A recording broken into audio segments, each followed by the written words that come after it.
తీయటి పండ్లు తేనె మామిడి పండ్లు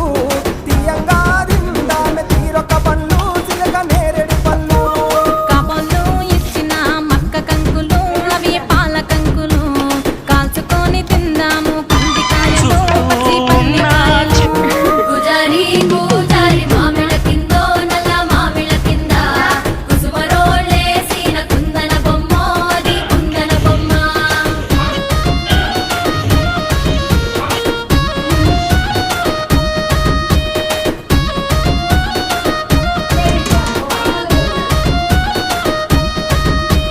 బెస్తోలు పెట్టిన పచ్చి చేపలు